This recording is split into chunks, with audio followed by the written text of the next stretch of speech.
this surge that is going on statewide. In the last 2 weeks alone, the county has seen nearly 6,000 new cases. Our testing positivity rate in the last few weeks has gone up.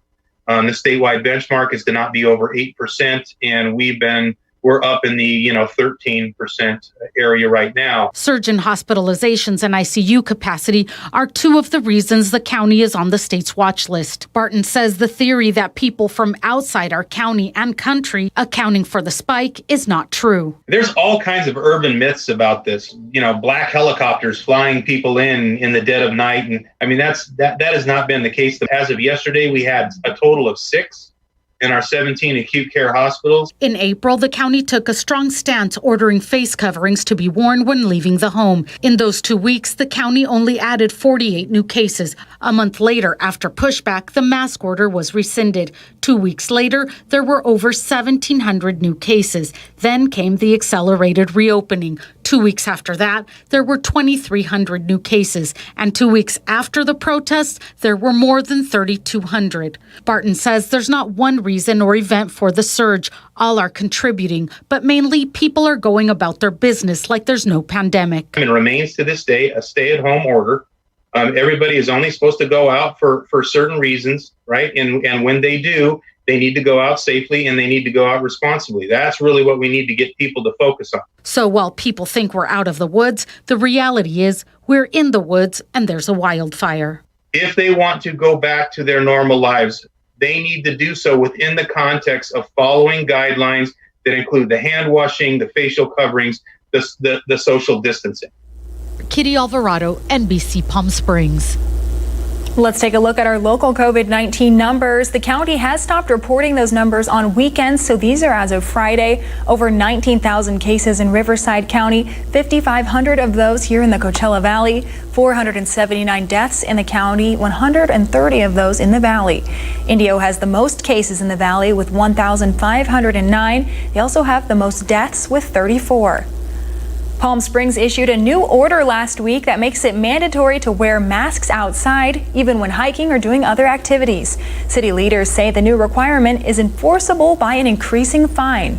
If there's a willful refusal, they will be subject to a citation and a fine, and it could be range anywhere from $250 all the way up to $5,000, depending upon the situation. Governor Gavin Newsom also debuted a new campaign last week saying it's time Californians got serious about wearing masks. Travel is slowly starting to resume, but it's still far from normal. A new survey by the American Hotel and Lodging Association finds only 44% of Americans are planning an overnight vacation this year. That number is usually around 70%. As we continue to move deeper into the months of summer, many are reconsidering their travel plans. Last week, American Airlines announced it'll begin selling their middle seats again, while others continue to limit capacity. Our Nico Payne spoke to local travelers to get their reactions. Nico. The Palm Springs airport was pretty quiet for this time of year compared to previous seasons, and travelers I spoke to say that although they are uncomfortable with many of the changes, they are ready to fly again. Many U.S. airlines have had to roll with the changes during the COVID-19 pandemic. That means mandatory face masks, heightened cleaning procedures, and encouraging social distancing as much as possible. Some airlines like Delta and Southwest have been capping their capacity around 60% as cases continue to increase in at least 40 states. But United and Spirit were the first airlines to announce booking full flights, and now American Airlines is joining that list too. I'm not comfortable with that. The plane I was on was small enough that I had to sit 2 and 2. There was no choice of that. They're pretty full, but everybody I saw was wearing a mask and compliant. American Airlines did say they will notify passengers once flights are full and allow them to change flights to lesser crowded planes until September 30th. The amount of seats on the aircraft are on high demand. Lopez says American Airlines is requiring travelers to answer a health questionnaire and face masks must be worn. If customers refuse to wear the mask, we will limit their travel. Frequent travelers say flying has become stressful with increased wait times and more regulations, but that shouldn't deter people from the experience. I think there's a lot of stress involved in traveling now, but at the same token, you need to get out there and get back in the back in the swing of things in travel? I think they're doing well now. I'm sorry that we didn't do a better job in the last couple of weeks, and but if we can just stick with it, I think we'll do well, but we just can't back off. American Airlines also says once on board, passengers may move to different seats in their cabin if available, but many health experts, including the CDC, say flying may increase the risk of exposure. I'm Nico Payne, NBC Palm Springs. All right, thank you, Nico. The economy added a record 4.8 million jobs in June, bringing the unemployment number to just above 11%, which is better than expected. Dr. Christopher Thornburg, one of the leading economists in our area, says he predicted a good report, but he's warning one number doesn't tell the whole story. And the number we should be looking at is the nearly 3% permanent job loss, which has doubled since June of last year. This is a worrisome number. That number is increasing. That's the true long-run damage to the economy. But in terms of looking at this, say, relative to the Great Recession, this number isn't all that high yet. Thornburg says as a whole, we will recover faster, saying unlike the Great Recession, the fundamentals of our economy are strong. And we have a live look now from our Agua Caliente casino cam. We'll check in with NBC Palm Springs Chief Meteorologist Mike Everett for your Sunday forecast. High pressure across the southwest kept temperatures warm across the holiday weekend. In fact, we ran about 5 to 7 degrees above average here in the Coachella Valley and along the coast as well. As we head into this new week, well, it's the beginning of July, and you know what? This is a pretty familiar pattern. High pressure usually builds and keeps us hot and dry, and meanwhile, across the southeast, they've got heat and humidity that's going to keep them stormy going into the new week. Jet stream stays way up towards the north over the next couple days. In fact, across the east, we'll head into Canada and up into the Great Lakes region as well. Here's what we can expect as we go into our new week. We're going to see temperatures very similar to what we saw on Saturday and on Sunday. 111 to 114 will be our range. There's your high, and that afternoon breeze that gets up to the northwest about 25-30 miles an hour will be with us again, and that'll give us some very welcome ventilation. Next 3 days brought to you by Comfort Air. We'll show some slight cooling as we go into midweek. We'll dial that back to 110. That's still above average on Tuesday and on Wednesday. Long-term forecast models are suggesting we could return to that range again. I'll show it to you coming up. All right, thank you, Mike. Restaurants across California were forced to close for the second time in a matter of months last week. This comes as the state is seeing another surge in coronavirus cases. Here in the Coachella Valley, restaurants have begun expanding their outdoor dining areas to still give people the option of dining in. Multiple restaurants in El Paseo and Palm Desert have put out extra tables, and the city of Palm Springs is giving owners that option as well. But as Palm Springs Mayor Jeff Kors says, the summer weather might put a damper on that plan. Most of the restaurants felt that in the summer, when it's 100 degrees until 9 o'clock at night, that expanding onto the street wasn't ideal right now. So they're thinking about it making sense possibly in the fall. Kors says that Palm Springs has already approved outdoor expansion for 16 restaurants. He also says it won't negatively impact retail stores around that area. And it's not just here in the Coachella Valley that restaurants are getting creative with their how they welcome customers. Christine Lazar has more on some Los Angeles restaurants that are taking it to the streets. The indoor dining room at Los Toros Mexican restaurant in Chatsworth looks like every other LA County restaurant. Empty. But step outside and you'll find a newly converted dining area in the parking lot. Owner Nick Montano said it was the only way the restaurant could stay open during the governor's latest shutdown order. When did you think of just taking over the parking lot? Wednesday. And how did that come about? Did you just say, that's what we got to do? That's what we got to do. Los Toros opened its doors more than 50 years ago, but the shutdown has threatened to shutter the family-owned business. You got bills. You have your vendors that want to get paid. You have employees that depend on you. Dine-in business isn't allowed in 19 California counties as of Wednesday, after the governor rolled back the reopening of California. And up and down a busy stretch of Reseda Boulevard, there are signs outside businesses that read, once again, takeout only. Country Deli in Chatsworth didn't want to close their doors to diners either, so the owner moved her tables to the sidewalk. We've been here over 30 years. We have regular customers that are coming here, and we're really staying open for them to come and to have a nice warm meal. Narit Levy says she couldn't handle shutting down again. I was the last 3 months very, very depressed and upset. Not the money, it It wasn't the money. It was that I wasn't able to be with my family, with my people in the deli. They are my family. Customers we talked to say they feel safer being outside and happy to have the option to dine in. Well, I think it's better because you can breathe a little better.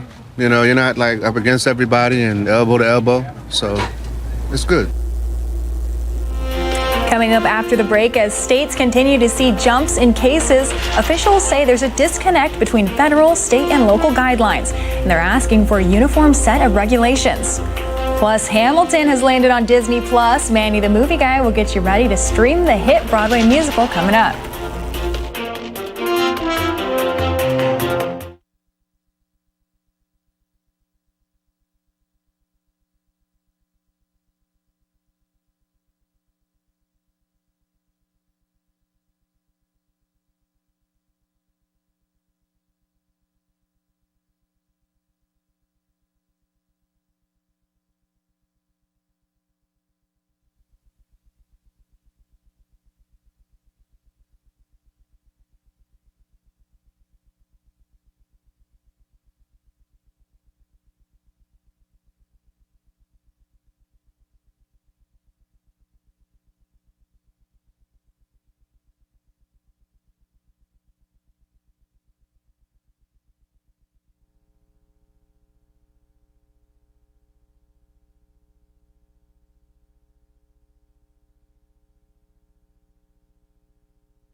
Wear a mask, social distance, and wash your hands. We've heard this message over and over the past several months, but depending on where you live, these rules may or may not be enforced. And that mixed message, leaders say, can be dangerous. Whitney Wild has more. We're not on the same page. There's not unity in our community or any community right now. State by state, county by county, or even city by city, each coming up with their own rules or lack thereof on how to combat the coronavirus. And many feel the pressure mounting, with cases surging over the last couple of weeks to record highs. We had to beg to be able to implement masking orders. Local leaders say a lack of federal mandates on measures like masks creates challenges, making their jobs tougher. Mixed messaging from the White House, including this statement from the president Saturday night.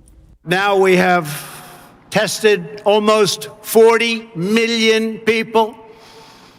By so doing, we show cases, 99% of which are totally harmless. That's not true, according to the U.S. Centers for Disease Control and Prevention. It estimates that 35% of cases are asymptomatic. But not even the commissioner of the U.S. Food and Drug Administration was willing to admit the president's claims were inaccurate. I totally support the CDC. So I'm not going to get into who's right and who's wrong. Others argue that's exactly the problem. We need a national strategy. We're only as strong as our weakest link right now. And we went through hell. We cannot afford to go through hell again. In Washington, I'm Whitney Wild. Here's a live look now from our Agua Caliente casino cam. Mike's got a full forecast for you when we return.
take a live look now from our Walter Clark Highway 111 cam, and we'll send it on over to NBC Palm Springs Chief Meteorologist Mike Everett on a very hot Sunday. As we were discussing earlier, high pressure across the southwest is keeping us very warm and very dry. A couple things we're keeping our eye on as you look off towards the north and west. There is a pretty powerful low that's up towards Alaska there that will be the change that we're going to be tracking midweek. You remember I was showing you those temperatures dialing back slightly midweek. Not going to bring us any rain, won't bring us any significant cooling, but will at least nudge the high pressure slightly off towards the east and at least take that heat out of that 111 and 114 range we've been in and get it more into the 107 to 109 range. Another thing we're keeping an eye on is the potential for some monsoonal flow. It's that time of year when the pattern changes and we start to see some of that moisture coming up from the south. Long-term forecast models have been very iffy about it, suggesting that maybe around mid-month we could start to see some of that coming back into Arizona and possibly into Southern California, but nothing definitive yet. We'll keep a very close eye on that. And as we were mentioning earlier, it's just hot, it's just muggy, it's just stormy across the southeast, so being the west is a much better deal. Here's what we're looking at for temperatures across North America as we go into the new week here. We'll see temperatures in the 80s and 90s towards the northeast, some low and muggy 90s down towards the southeast there. 112 in Phoenix, they're in the same boat we're in. We'll see some 70s up towards Calgary, 93 in Denver, and some 60s and 70s up and down the west coast, 73 in Portland, 70 in Seattle on Monday. Here's what we're tracking is temperatures that will start in the upper 70s and lower 80s. Once again, those dew points will be very low. That translates to about 5 to 10% humidity, and then warming up into that booming 113 range, finally dialing it back to 101 by about 8 p.m. Temperatures across the Coachella Valley, 113 seems to be a very popular number. Look for 112 in Thousand Palms, some low 100s out towards Joshua Tree and 29 Palms, and some upper 70s and lower 80s in the mountains. Look for 97 in Banning and 101 in Cabazon. Your Comfort Air 7-day forecast shows that slight cooling, and I do mean slight, as we go into Wednesday and Thursday, and then that high pressure rebuilds and puts us back to 113 again next Saturday. Thank you, Mike. In tonight's Showbiz Report, the Broadway hit Hamilton arrived on Disney Plus just in time for the holiday weekend. Manny the Movie Guy has everything you need to know before watching the musical. Hello, movie buffs! The origin of the United States of America is explored in Hamilton, and it's a must-see this Independence Day weekend. The music, the spectacle, but most of all, the history. Hamilton arrives on Disney Plus, and it's worth your subscription. If you're what's called a Hamil fan, this is a cause for celebration. You can see the beloved musical over and over again, but if you're a newbie to the whole occasion, listen up, this is what you need to know. Based on Ron Chernow's 800-page Alexander Hamilton biography, Lin-Manuel Miranda, who also wrote the musical's Tony Award-winning lyrics, music, and book, is our hero. My name is Alexander Hamilton. When we first meet him, Hamilton is a wide-eyed immigrant from the Caribbean. The setting is New York of 1776, and before long, he joins the army of anti-British revolutionaries, becomes George Washington's right-hand man, defends the Constitution with the Federalist Papers, and as the first Secretary of the Treasury, creates what we now know as the American banking system. All that and more are in the musical. There were screams and church bells ringing. Filmed by the show's director Thomas Cale and shot in front of a live audience at the Richard Rogers Theater in June of 2016, Hamilton is full of passion, not only for the country, but for his humanity. We'll never be free until we end slavery. The original cast rocks, and some of the standouts are David Diggs as both Marquis de Lafayette and Thomas Jefferson, Leslie Odom Jr. as Hamilton's frenemy, Aaron Burr, Philippa Sue as Hamilton's wife, Eliza, and the scene-stealing Renee Elise Goldsberry as Eliza's older sister, Angelica, the voice of strong women. Billed as being about the America then as told by the America now, our founding fathers are played by black and brown actors, and the addictive music is a mishmash of pop, hip-hop, and rap. It may seem gimmicky, but it's what makes this production come alive and resonate. Political ambitions, forgiveness, the power of love, Hamilton defines this generation and beyond. Alexander Hamilton is more than just the face of our $10 bill. And for that, Hamilton gets the perfect 4 out of 4 I Love America kisses. I'm Manny the Movie Guy. Have a safe and happy 4th of July weekend.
Welcome back. It's time to check on your sports headlines. Pro sports are taking a hit from the virus, not only the canceled competitions, but the players as well. Cases are on the rise for athletes in Major League Baseball, the NBA, and now even NASCAR. Aaron McLaughlin has the latest. COVID-19 strikes NASCAR. 7-time champion Jimmy Johnson and his wife tested positive for the virus. He says his biggest concern, not NASCAR, but his children. We are in our home in Colorado, locking things down and doing our best, our very best to try to keep our kids from having a positive test. Now reports of a third Miami Heat player testing positive for the virus. The news just days before teams are set to enter the preseason quarantine in Orlando, set up by the NBA to protect players and staff. For the second season since 1871, there's no baseball on July 4th. The season's expected to begin within weeks. On Friday, the MLB announced 31 players and 7 staff members across 19 teams tested positive for the virus. This is real. This is a real thing. Including 4 Atlanta Braves and Kansas City Royals catcher Salvador Perez. Asymptomatic. I don't feel anything. The 2020 season was delayed by coronavirus concerns and negotiations between players and owners.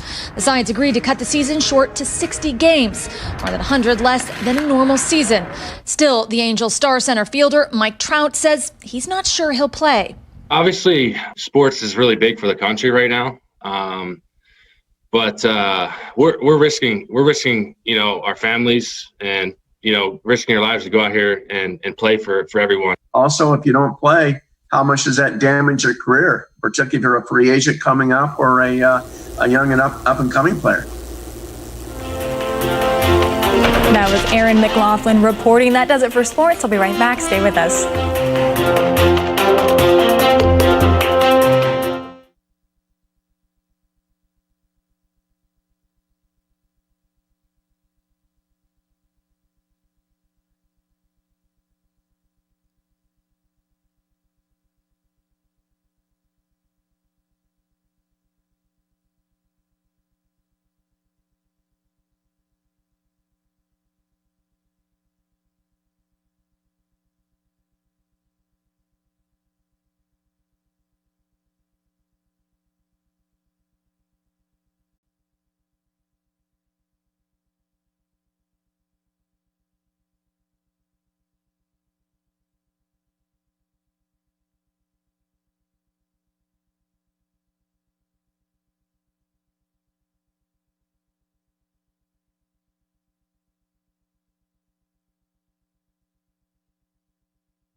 And just as a little reminder, tonight NBC Palm Springs is bringing you 3 straight hours of local programming. Local content will continue until 8.